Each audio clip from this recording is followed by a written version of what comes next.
Customer Isuzu D-Max ni datang ke 4-wheel equipment untuk pasang banyak barang. Barang apa yang dia pasang? Kita tengok.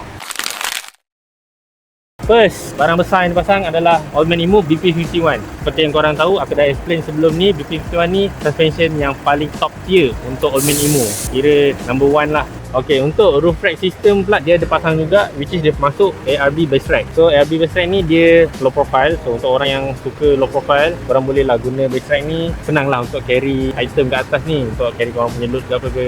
And depan dia juga dia ada pairkan dengan ARB Slimline, which is lebar daripada ARB. Memang ni integrated dengan base rack. Dekat tepi ni pula, kalau korang perasan ada 4 penjuru ni, ada Nacho Nano. So dia boleh menerangi hidup korang kalau korang masuk hutan. Dia juga ada pasang Safari Snorkel V-Spec. Kalau korang follow kita punya video, memang ada explain lah apa function Safari Snorkel ni. Dia bukan exhaust, dia adalah air intake, rise air intake. Okay, jom kita ke belakang pula. Kat belakang dia pun ada tambah lampu, which is dia pasang rigid chase light. So chase light ni dia ada 5 mode, which is first dia ada lampu jalan lah, and then dia ada lampu brake, and dia ada juga lampu reverse, dan dia juga ada strobe, dan lagi satu dia ada courtesy light. Courtesy light ni dekat belah bawah dia ada lampu putih tau. Kita boleh on kalau kita nak mencari barang apa kan. So dia boleh slow ke bawah. Dekat belakang dia belah dalam, dia pun ada pasang ini ARB air compressor brushless twin motor on board. Kegunaan dia ada banyak lah. Actually kalau korang nak guna air locker, ataupun kalau korang nak pump tayar, pump apa-apa ke, nak guna air tools ke, memang ini boleh pakai. Compare dengan brushless ni lagi superior sebab dia tak ada downtime. So korang boleh guna continuously tanpa perlu cool downkan dia,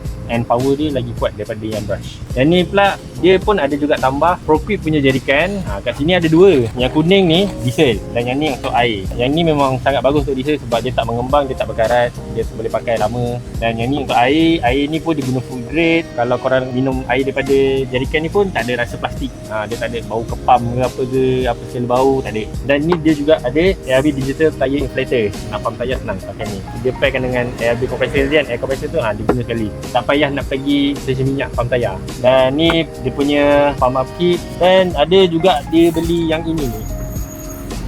Berat benda ni. Dalam kotak lah, tapi dia beli juga premium recovery kit ARB. Dalam ni komplit lah, semua ada. Shackle, tree trunk protector, snatch strap, winch extension strap pun ada. Semua ada.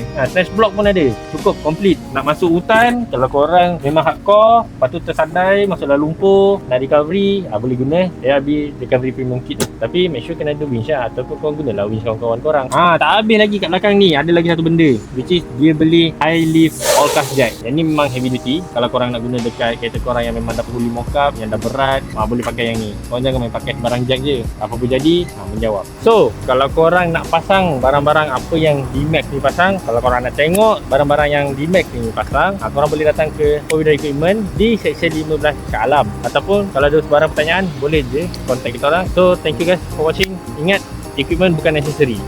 Shalom.